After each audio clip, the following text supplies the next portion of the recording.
If you're not paying attention to her yet, please get on board, even if the mainstream media isn't yet, because she is somebody who is going to be super exciting to watch.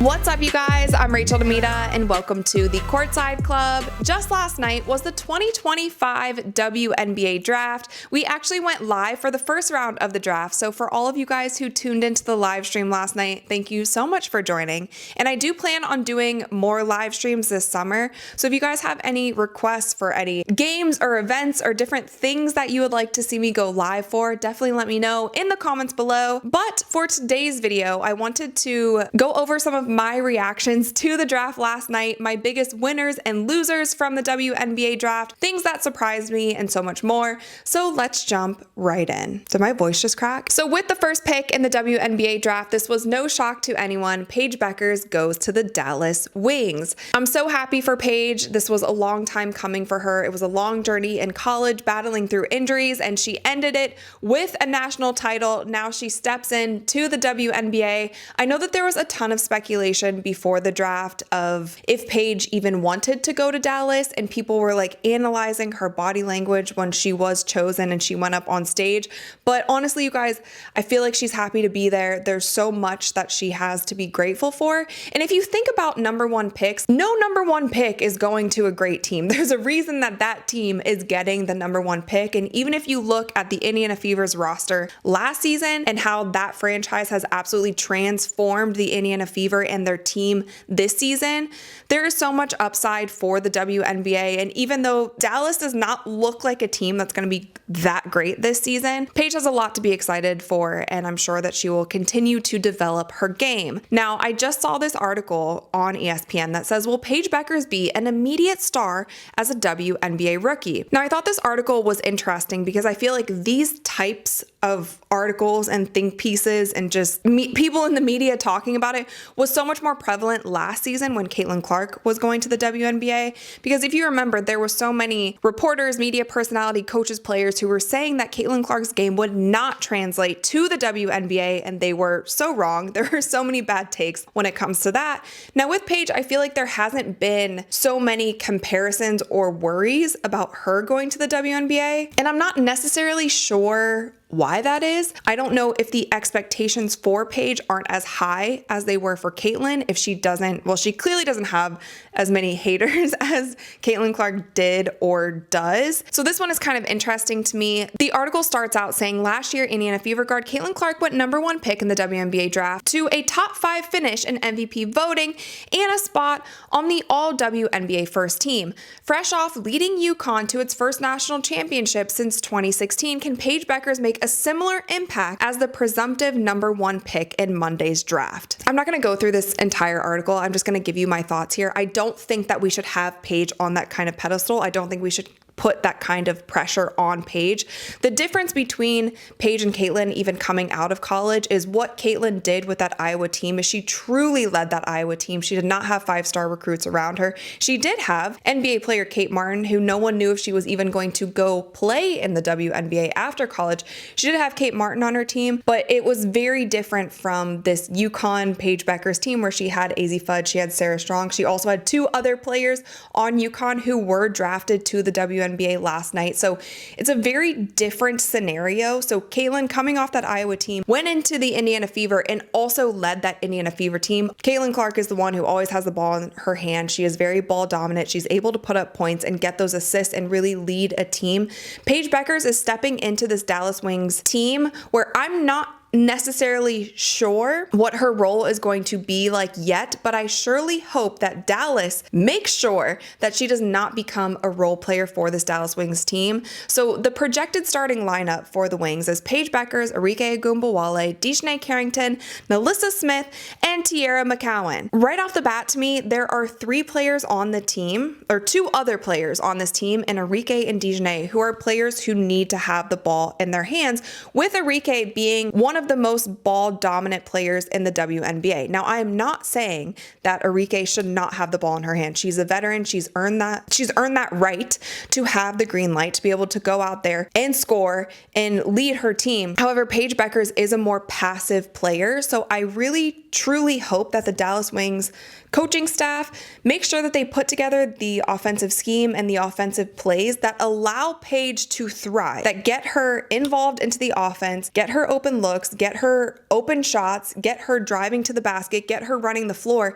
Because one thing with Paige is she can be a more passive player, and I don't want her to just fall into a system, fall into a loop where she's not able to thrive. So with that, let's move on to the number 2 pick in the WNBA draft. This was also not a surprise. Miss Dominique Malonga from France. Now, I know I've talked about this a million times on the channel, but if you guys have not checked out the interview that I did with Dominique, please check that out. It really gives you some insight into her mindset, how she's been preparing for the WNBA, her journey to now the WNBA, playing in France, playing pro basketball when she was 15 and 16 years old, the different players that she has played with.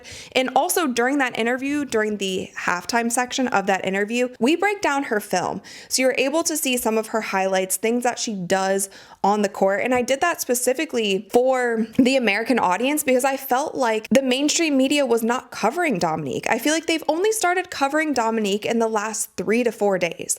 And honestly, you guys, ESPN DM'd me on Instagram asking if they could use some clips from my Dominique Malonga interview. They asked if they could use some on their social media page. It was ironic to me because I feel like if ESPN would have reached out to Dominique, they could have also interviewed her. They could have learned more about her. And I understand she is playing overseas. She is playing in France. It's harder for people to see and watch her play. But if you guys haven't checked out that interview, definitely make sure that you do that. I'm so excited to see her in the WNBA. I don't think the teams realize yet how good and how high of a ceiling Dominique will have. She's 6'6". She has a massive wingspan. She honestly might even be taller than 6'6", but she's very tall, has a massive wingspan, but she can shoot threes, she can drive to the basket, she's very quick, she runs the floor well, she can dunk, she has great court vision, she has great IQ, and what impressed me the most about Dominique when I spoke with her is how much of a student of the game that she is.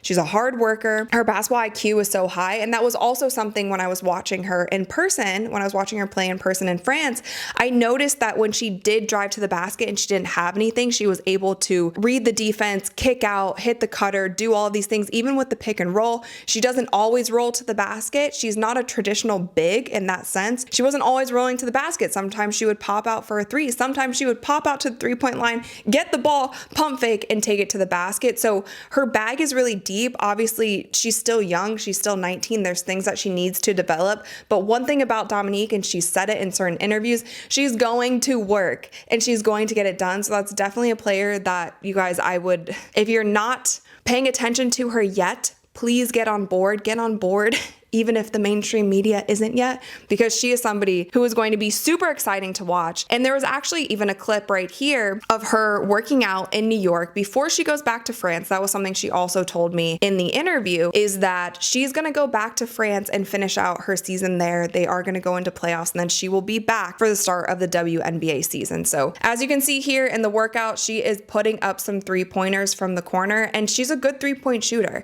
And that is something where I feel like the women's game has been a little bit behind when it comes to bigs shooting from the outside. I feel like the men's game, 1 through 5, you have to be able to shoot a 3. The women's game is still a little bit behind in that sense, but she's able to do that. You have to guard her at the 3-point line, and that makes her a huge threat and a huge mismatch on the court. So I'm really, really excited to see Dominique play. Let's move on to the number 3, 4, and 6 pick, because the Washington Mystics picked up Sonia Citron, Kiki Iriafen, and also Georgia Amoore. I'm going to shout out Georgia Amoore because she was also on the show. I was so excited to see her go number 6. I'm a huge fan of hers. I loved our interview together. Again, check that one out if you want to learn more about Georgia. But they have a little squad here. They have a little squad of rookies here. Sonia, Kiki, and Georgia. And I'm really excited to see all 3 of them play. Also, you guys, the game that I'm going to, the preseason game that I'm going to in Indiana is actually against the Washington Mystics. This is gonna be great. Like, I am so excited for this. Also, by the way, you guys, I forgot to mention, Lucy Olsen is also going to the Washington Mystics. She did not go in the first round,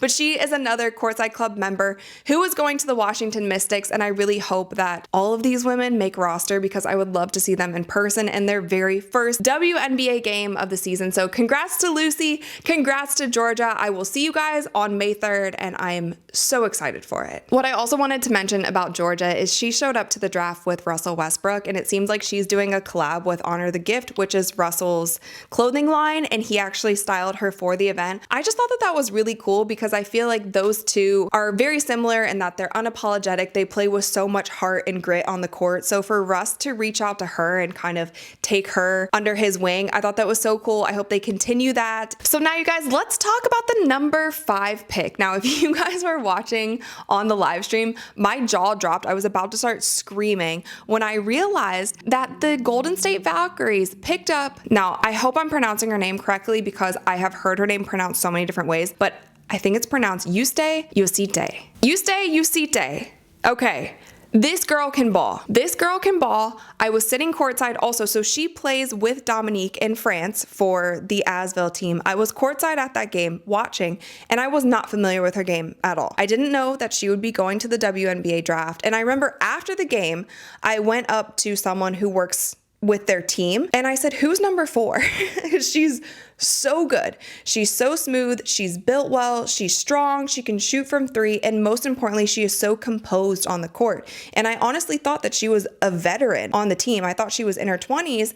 Come to find out, she is also 19 years old. She has been playing pro basketball since she was 16. She's so good. She is such a steal in the draft. And this was another thing I'm going to call out the media once again because she was on no one's draft board in the mainstream media. Everyone was doing these mock drafts who they thought was going to go where. Nowhere to be found was Yosite. She's so good. Like, I was sitting there courtside like, dang, this girl's good. She's so good. She's built and she is so composed. And I really think the Golden State Valkyries might be the perfect place for her. Also, you guys, a little insider information. Over in France on that team, they call her the babyface killer.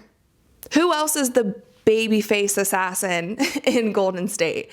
If there's a little link up between Yosite and Steph Curry, just wait. Just wait, you guys, and if I'm wrong on this take and her game doesn't translate, you guys can come back, you can clip this, you can tell me I'm wrong, you can scream in my face, do all of the things. This girl is cold. She is so good, and I'm so excited to see her play. And honestly, I think she is good enough at this point to start for the Golden State Valkyries. From what I have seen from her game footage and then seeing her play in person, she's so good. Hats off to the Golden State Valkyries. You got a really good pick in Yosite. Now, lastly, in this first round, let's talk about Hailey Van Lith going to Chicago. So there were some people who had Hailey Van Lith in their first round of the draft. There are some people who didn't have her until the second round. And I feel like the internet has mixed opinions about Hailey going to Chicago because if you guys remember, she played with Angel Reese at LSU. And from my understanding, or from what I've seen on social media, I thought that they were cool. I thought that they were buds. People in my live chat last night were saying that they weren't cool. They didn't like playing together. But then I had also seen Angel Reese tweeting about Hailey Van Lith, like hyping her up during the NCAA tournament. I don't know either of these girls. I don't know if they get along, if they want to play together, if they don't.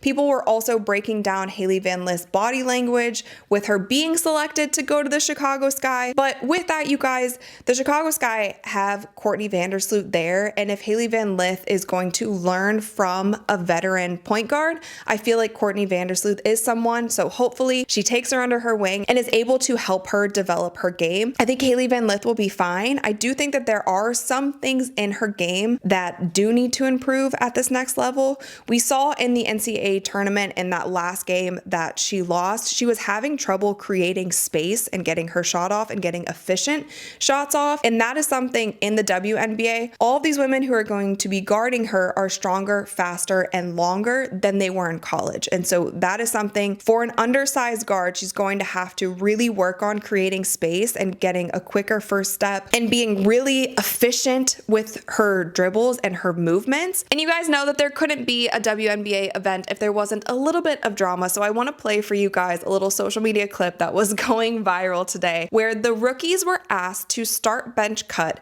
Diana Taurasi, Caitlin Clark, and Sabrina Ionescu. Let's check out these answers. Hailey Van Lith is the one, unfortunately, who was under fire for how she answered this question. So let's check it out. You're not gonna catch me because they are all great and I'm not gonna answer that question. They are all amazing. Give flowers to the legend. We're gonna start Diana Taurasi. I'm going to bench Sabrina and cut Caitlin. I don't want to play. They're all starting. I'll sit on the bench. I'm gonna start Caitlin. I'm going to bench Sabrina, and I'm going to cut Diana. Even though that's the GOAT, I still gotta do what I gotta do.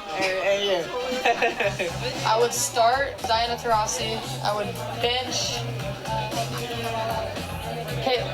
Caitlin Clark, and I would cut Sab. So yeah. Okay, I'm gonna start DT, bench Caitlin, and I'm gonna bench Sabrina. I'm not cutting anybody. Start Diana, bench Caitlin, and cut Sabrina. Sorry.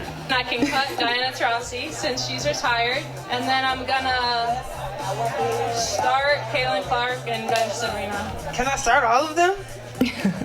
Alright, yeah, that's what I'm gonna do. I'm gonna start all of them. You gotta start DT, you know, see the vet. Clark subbing in, you said, and then I'm gonna go Sabrina on the bench. That was hard. Start Diana, bench Sabrina, and cut Caitlin. Start DT, bench Caitlin, and cut Sabrina, but that just, I don't feel right, that coming out of my mouth. So the reporter definitely knew what they were doing here with this question. They knew it would get engagement. They knew it would get people talking, and it absolutely did. And a lot of people are lasered in on Hailey Van Lith's answer because she cut Caitlin Clark. If you guys haven't heard, the WNBA is doing this rivalries week, and part of that rivalries week is the Indiana Fever going up against the Chicago Sky. I believe they play them 5 times during the season, which is crazy. Obviously, we know last year was the Angel Reese, Caitlin Clark narrative, that rivalry that the WNBA really propped up. This season, it looks like Hailey Van Lith is getting into the mix there. With these, you guys, I do not think it's that serious. I don't think any of these answers were disrespectful. Nobody added on top like an extra jab at any of these players. I think it's all in good fun. I don't mind what Hailey Van Lith said. I might not agree with what she said on how I would do my start bench cut, but at the end of the day, I don't think this is anything people should be upset about. But again, little things like this, little rivalries, little bits of drama that don't borderline on disrespectful or crazy, it's all good for the sport. This will make more people be excited to see the Hailey Van Lith, Caitlin Clark matchup once again. They have seen it in college multiple times. But that's it for today, you guys. Let me know in the comments below, what was your favorite part about the draft? What player are you most excited to see play in the WNBA? Let me know all your thoughts in the comments below. Of course, thumbs up this video if you enjoyed it, and click that little subscribe button because we upload new videos every single week. Whew. And with that, you guys, I'm out of breath and I'm gonna go, and I will see you next time. Ooh, yeah.